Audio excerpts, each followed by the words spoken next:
Celui, ça fait 10 jours qu'il est vide, il n'y a pas Tony dedans. Et voilà, et ça fait qu'on va au parc, on reste qu'avec le parc, avec ses nounous dedans. Et Tony nous manque très, très fort. Et sans lui, c'est dur, quoi. Dans la caravane de Carmen et Mike, un couple de gitans, l'atmosphère est pesante. Leur morale est au plus bas. Ces trucs, vous voyez, il y a encore son lait, ses couches, c'est toutes ces affaires, quoi, vous voyez. Voilà, il y a encore des affaires dans la penderie qu'il les a pas mis encore. Ses pyjamas, tout. Je gardais même son bracelet, vous voyez.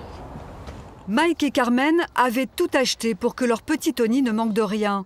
Le bébé a passé ses 6 premières semaines ici, avec eux. Alors, j'ai encore les photos, ils sont là. Il est beau, il est bien, il se porte bien avec nous, quoi. Alors, on était fiers de lui, quoi. Alors. C'est un bébé heureux. Moi, sans lui, je peux pas vivre, quoi. On est vraiment des gens malheureux. 10 jours auparavant, les services sociaux leur ont enlevé Tony, car ils n'étaient pas les vrais parents. Le couple avait acheté le bébé à sa naissance contre 8 000 € et une voiture d'occasion. Le 28 août dernier, cette transaction inimaginable fait la une de tous les médias et choque la France entière. Des soupçons de trafic d'enfants pèsent sur plusieurs personnes à Marseille et à Ajaccio. 2 informations judiciaires ont été ouvertes et au moins 5 personnes ont été entendues. Ce jour-là, Mike et Carmen sont interpellés par la police et interrogés. La veille, ce sont les vendeurs présumés qui sont arrêtés et incarcérés à la prison des Baumettes. 2 hommes, et ils n'en seraient pas à leur coup d'essai. L'un d'eux est le père biologique de Tony. Les 2 auteurs principaux démarchent à la fois des femmes sur le point d'accoucher et des couples qui sont peut-être en manque d'enfants ou qui n'arrivent pas à avoir d'enfants et qui sont prêts à payer un prix qui semble être fixé à 10 000 €. Acheteurs, vendeurs, tous sont des gens du voyage, mais ils n'appartiennent pas à la même communauté. Carmen et Mike sont gitans. Les vendeurs, eux, sont roms, une population particulièrement pauvre, composée en majorité d'étrangers, souvent sans papier. Le 30 août, lorsqu'elle sort du palais de justice, Carmen est effondrée. Tony a été placé en foyer d'accueil. Le couple n'a pas le droit de l'approcher. Je veux mon bébé, s'il te plaît, je veux mon bébé. Carmen et Mike sont mis en examen pour complicité de traite d'êtres humains et incitation à l'abandon d'un enfant. L'affaire est grave, d'autant qu'il ne s'agirait pas du premier bébé vendu. Un sordide trafic d'enfants, 3 nourrissons au moins seraient concernés. Mike et Carmen risquent aujourd'hui 2 ans de prison. Comment un couple sans histoire, en mal d'enfant, a-t-il pu commettre un acte aussi incroyable, en acheter un? Mike et Carmen nous ont accueillis dans leur communauté. Ils racontent pour la première fois leur version de l'histoire.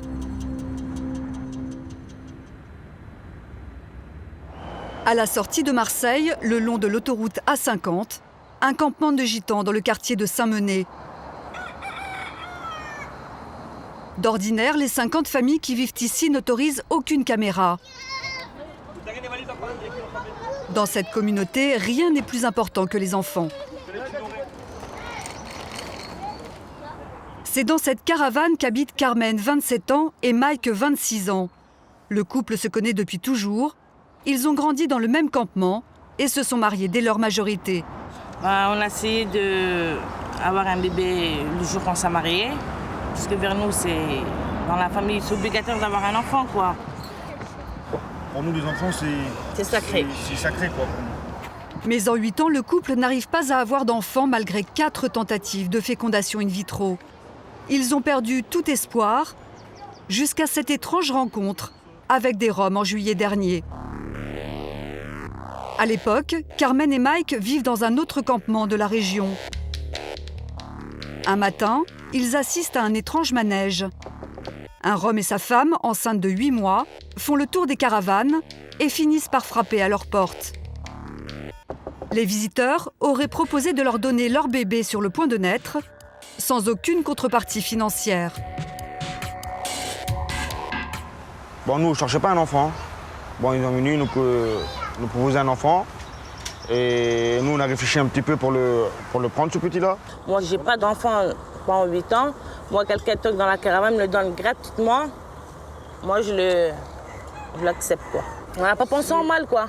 Pour nous, c'était simple, quoi. C'était pas un crime pour nous, quoi, vous voyez.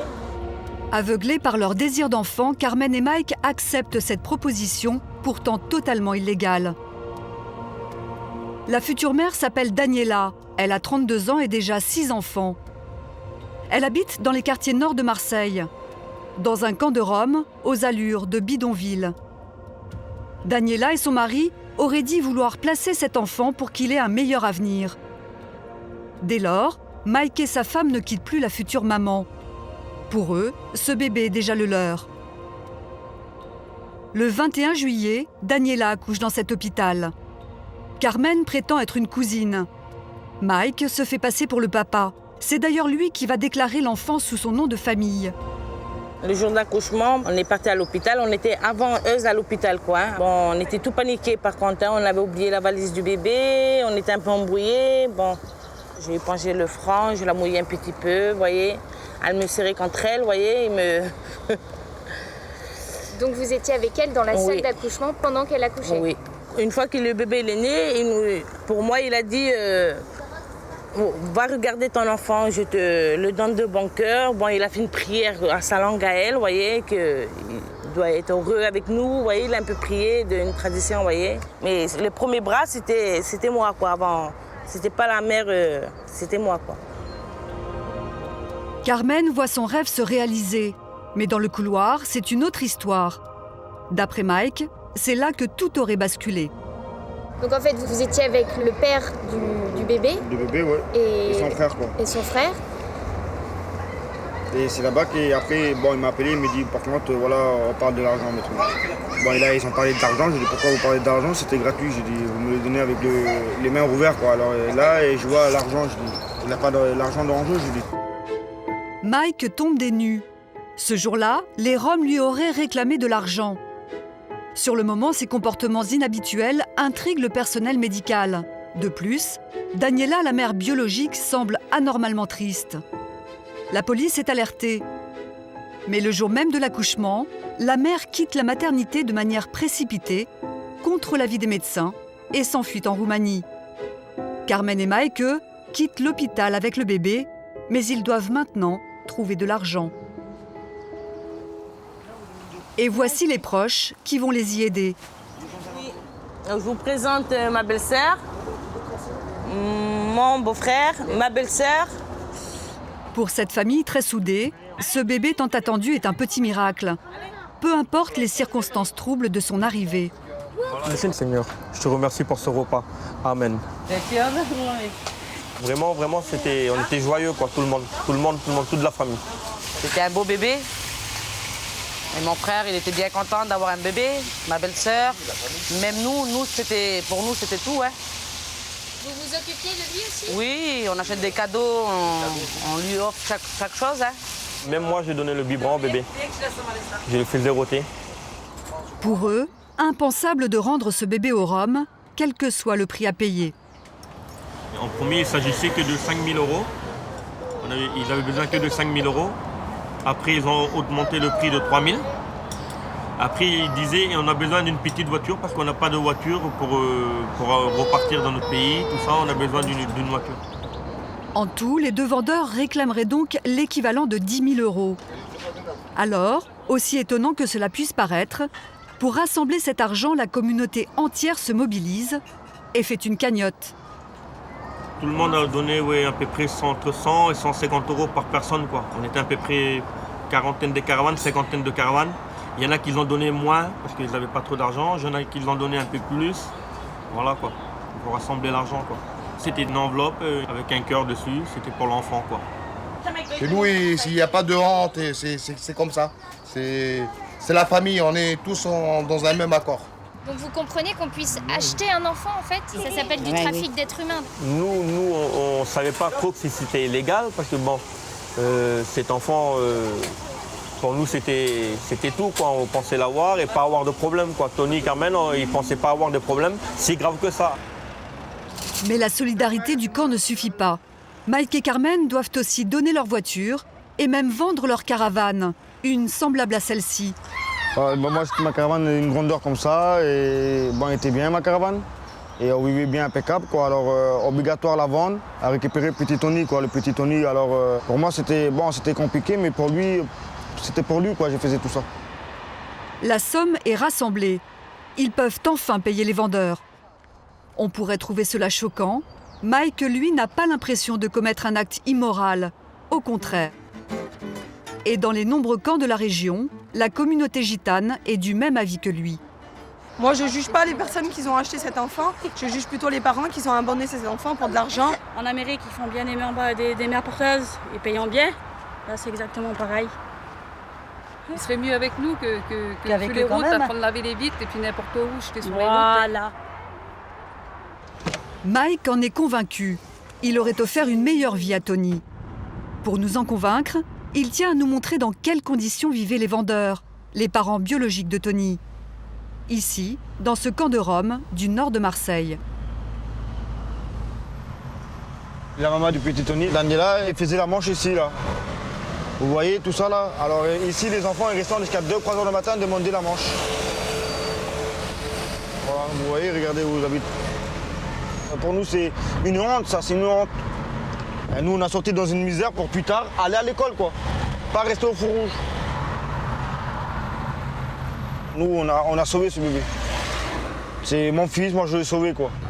Mais pour la justice, cette affaire n'est ni plus ni moins qu'un trafic d'êtres humains. Au cours de leur enquête, les policiers ont découvert qu'un autre bébé avait été vendu en Corse en mai et qu'un troisième était sur le point de l'être ce mois-ci. D'après eux, le trafic serait parti de ce camp. Bonjour. Les mères étaient-elles forcées de se séparer de leur enfant ? Nous avons voulu rencontrer les proches de Daniela. On voulait savoir si vous connaissez une dame qui était enceinte. Ici? Oui. Non, Daniela, je ne pas connue. Vous la connaissez pas, vous? Elle attendait un bébé. Ah bon? Elle est partie en Roumanie? Une petite fille est prête à répondre. Mais un autre enfant la pousse avec un chariot pour la faire taire. Ici, c'est la loi du silence. Aujourd'hui, les vendeurs encourent 10 ans de prison. Mike et Carmen, 2 ans. Ils sont sous contrôle judiciaire en attendant d'être jugés pour complicité de traite d'êtres humains.